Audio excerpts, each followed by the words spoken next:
Hello, Paimon. Hello, traveler.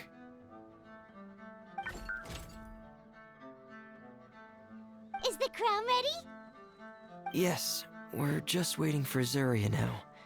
She hasn't arrived yet. Then let's wait for her a little while. Or actually, maybe we can go find her. It's not too far from here anyway. Didn't she say she just lives on the hill over there? Hey, traveler, Paimon. Oh, and speaking of... Found you two at long last. I'm so glad that you both are all right. Huh? Why are you here, Miss Delaroche? And what could have happened to us? What could have happened? That water imp Thelxie, of course. After I gave you that commission the other day, I began to get worried and went asking about the boy that went missing. Oh, that? We've got it all figured out now. The boy you heard about was just Fremine. Even the missing fish was his fault. Don't worry, we'll help you get the fish back as soon as we're done with this job. Oh, sorry about that. I've been diving in the area recently. Huh? Fremine? Diving? No, that's not what happened at all. I've heard a completely different account. What I was told is that about a month ago, a child tied a bunch of heavy seashells onto his body and walked into this open stretch of water. He never came back. What could that be if not that water imp's work? Are you sure? 100% sure. I've confirmed the account with several veteran fishermen I know. The child was only 8 years old. His name was Lescaut. Lescaut d'Estray. Wait, Lescaut d'Estray? Yeah, that's the name.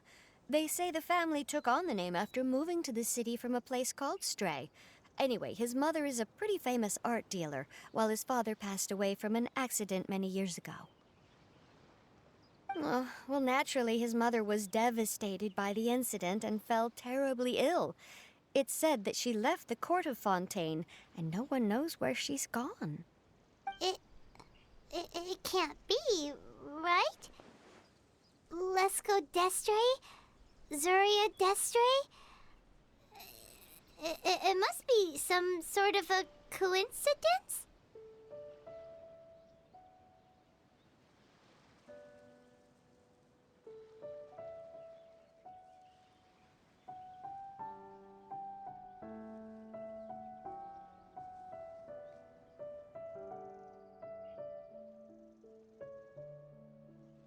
I'm sorry, miss. We've gotta go check on something right now. Oh, I see. Well, you go on ahead. I just came to make sure that you're both all right. I'll head back then. Please remember to take care.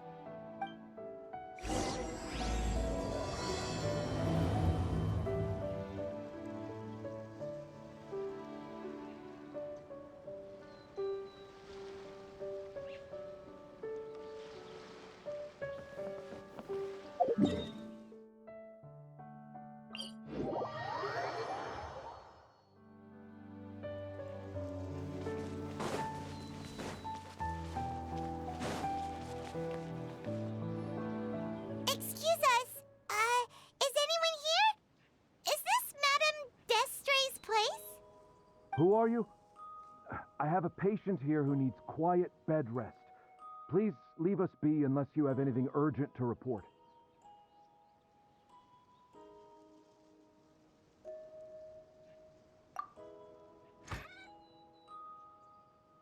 This is the residence of Zuria d'Estray, and I'm Jala Khan, her family doctor. What did you mean by your question just now? Who else could be my patient? Your patient should be Zuria's son, right? She told us herself that her son had contracted loneliness syndrome. No, you're right. Young Master Lescaut did have that illness once upon a time, but well, the young master's no longer with us. And now the Madame has come down with the same illness. Are you her friends, by any chance? Oh. So, when she had requested time to go out over the past few days, it was so she could spend them with you. So, if I'm understanding this right, the one who's suffering from uncontrollable delusions is the Madame herself? She believes her son is still alive? That is correct. When the young master disappeared, she was organizing an art exhibit that she had specifically prepared for him. But since she had to leave the house, she was unable to see her son one last time. That might have been the trigger for her regret. Or perhaps the family's fall into loneliness and grief was inevitable as soon as the old master passed away. First the son, and then the mother. But how could that be? She really looked like she had a handle on everything. Her smile was so lovely, and she even told us to stay optimistic.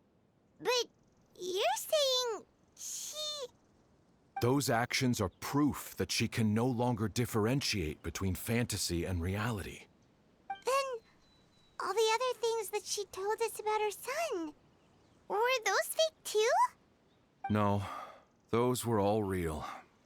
Although they were all things that happened before the young master left us for good. Madame's time has just never moved forward since his passing. I see. So after her son left, she created a fantasy world where her son was still with her. She was looking for a way to cure his illness when she ran into us.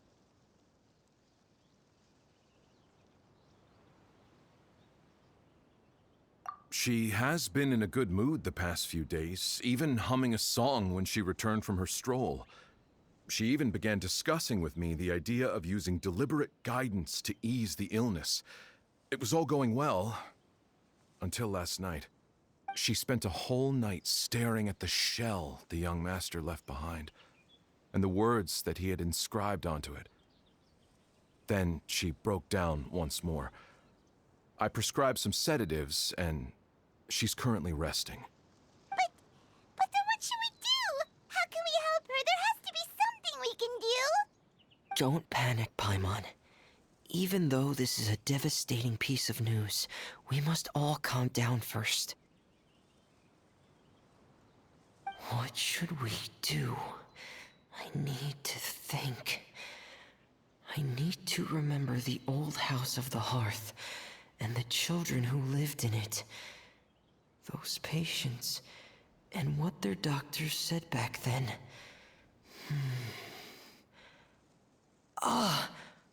What if... Dr. Jalacan, have you seen a picture book? The Madame should have brought it back with her.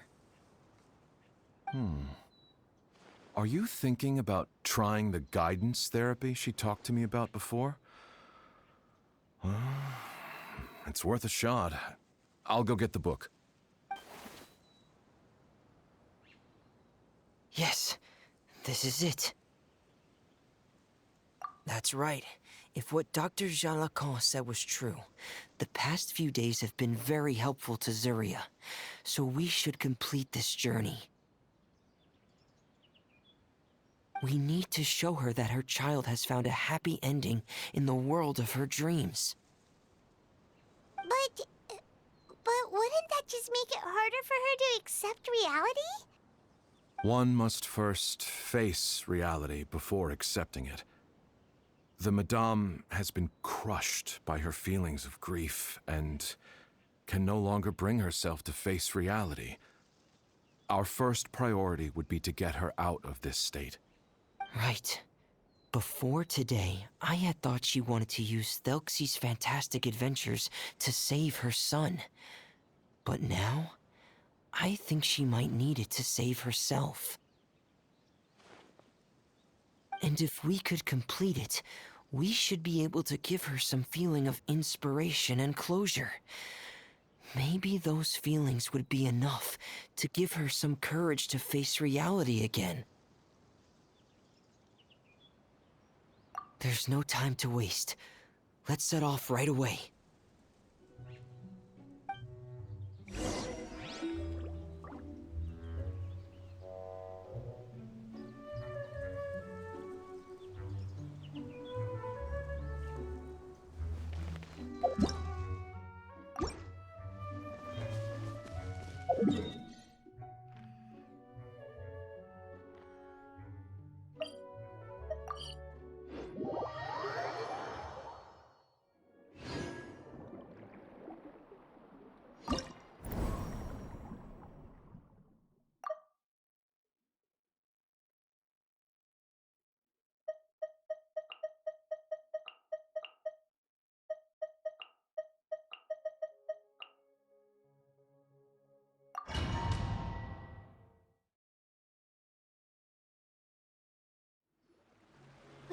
again. This is the final part of Thelxie's journey, but the most important person is missing.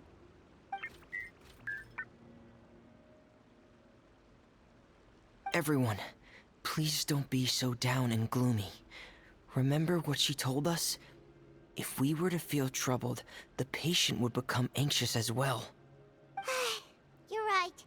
Paimon needs to smile. If we have to give something to Zuria, it should be our smiles. We have to keep smiling as we finish this adventure. And then she'll be able to recover, right, everyone? Yeah, I'm sure she will.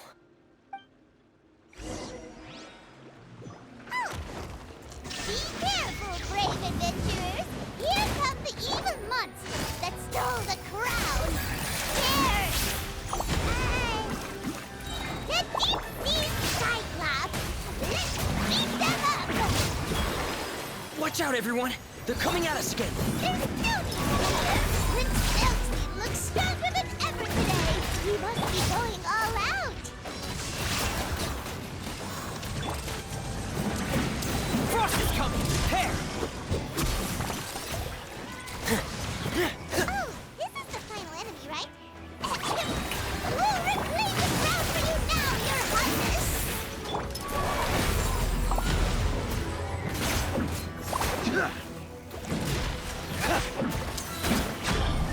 Frost is coming!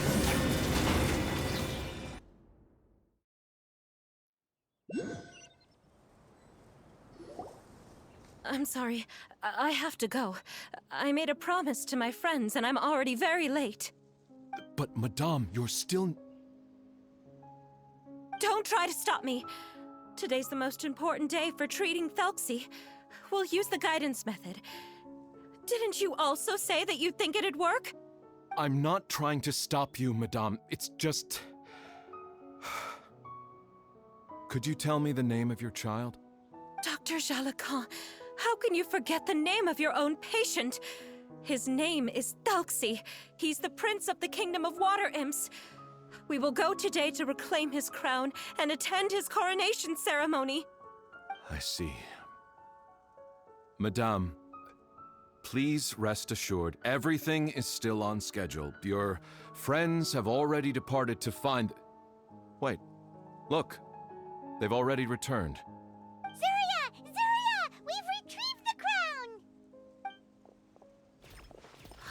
Paimon, everyone, have you really? Yes, but the coronation ceremony still hasn't taken place, because we felt like you should be the one to preside over it. Wonderful, how wonderful! Thelxie, my child, are you hearing this? Everything you lost will now come back to you, and soon, very soon, you will never be lonely again. And the last page of the picture book. It's still waiting for you to illustrate in color. Right, the picture book. But I don't know what I should put on the last page. Don't worry, Thelxie and his friends all know what should go on it. Get ready, Zuria. We'll describe everything for you. Okay. At last, Thelxie and his friends were able to drive off the final invading monsters and achieve a dashing victory. Their success was complete, and the recovered crown resplendent. The water imps, finally returning to their homes, showered the prince with love and applause as he greeted them. They once again offered their precious shells to the prince and reconstructed the rainbow bridge of old. As he watched the scene unfold, the prince could not help but be touched by its beauty. Moved by everyone's happiness, the prince stepped onto the rainbow bridge and took a good look at all the friends who had gone on the journey with him. There stood the traveler, Goddess Paimon, Fremine, and... Huh? Where's the last person? The prince looked frantically around, but could not find the person he wanted to see most. At that moment, the person suddenly appeared on the other side of the bridge. She walked towards him with a smile and slowly lifted her veil.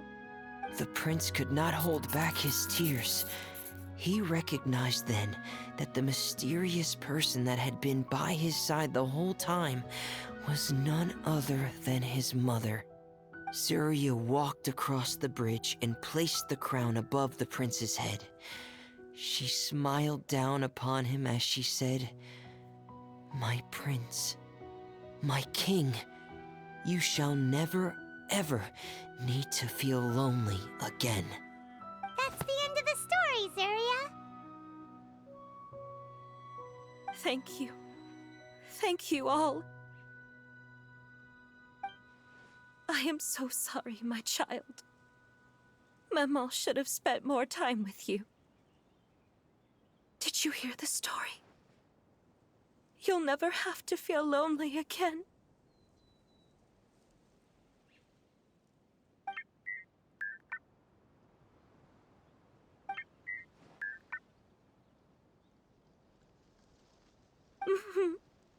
Maman loves you too.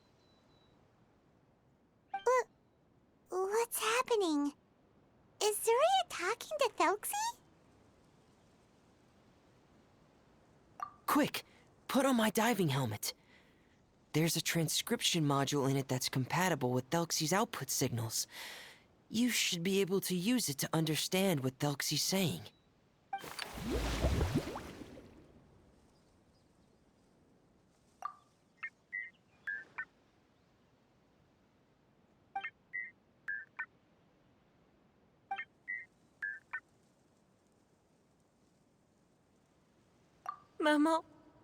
Maman loves you too. But I love you more, Maman. What? Did you see something? Maman, I'm getting a little sleepy. If it's time for bed, can you hum a lullaby to me again? Of course, my dearest child. As long as you want to hear it, Mama will always hum for you.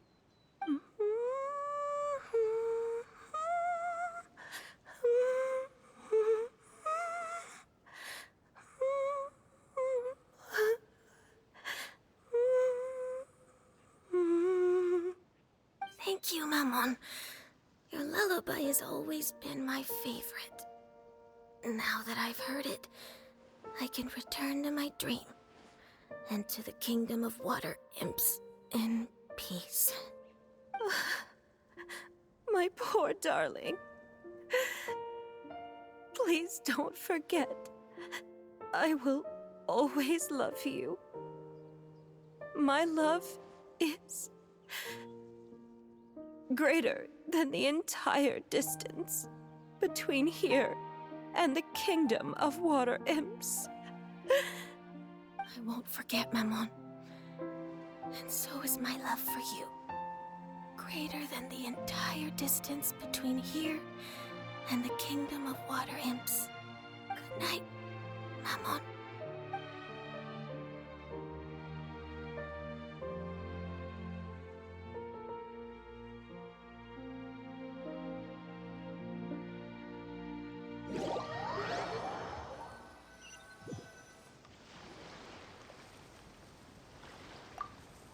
Traveler, Paimon, you're here. Fremine, why did you call us in such a hurry? Did you hear something from Surya?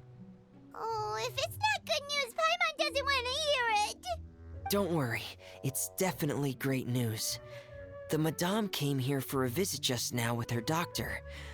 Color has returned to her cheeks, and she sounded full of energy as well.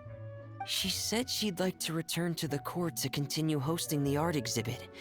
But this time, she'll work with her doctor to exhibit some picture books related to the illness. Of course, Thelxie's fantastic adventures and the guidance therapy will be included in the exhibit as well. She'd like to use her experience to help others. That's wonderful! So it wasn't bad news after all. Mm-hmm. Here, please take this picture book with you. The Madame wanted you to have it. If at some point in the future you were to run into someone with similar troubles, She hopes the book would be of use to you. But this is her son's story, right? Is it really okay to give the book to us? Don't worry, it's just a copy. She still has the original. It's extremely important to her. Alright, then there's no problem. It feels good knowing we've contributed to something important. Paimon definitely didn't expect the fantasy adventure to be so useful. Paimon was a little worried about how everything would turn out.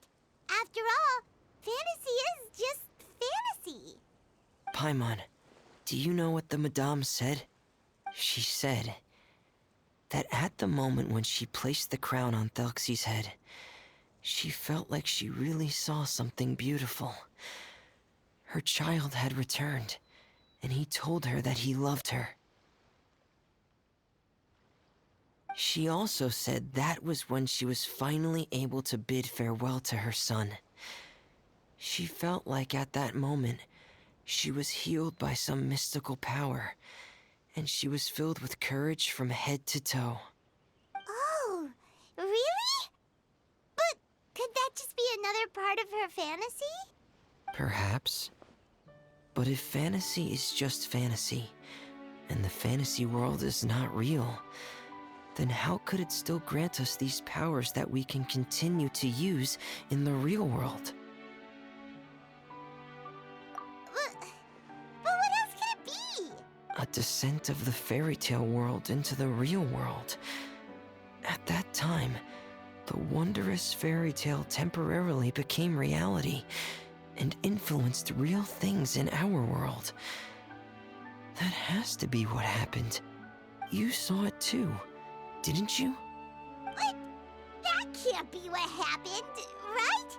There's just no way. Wouldn't it be like a miracle if that really happened? Yes, I suppose that would be a miracle. I hope that everyone who's found themselves in a dark place would be able to see something beautiful and experience a miracle for themselves.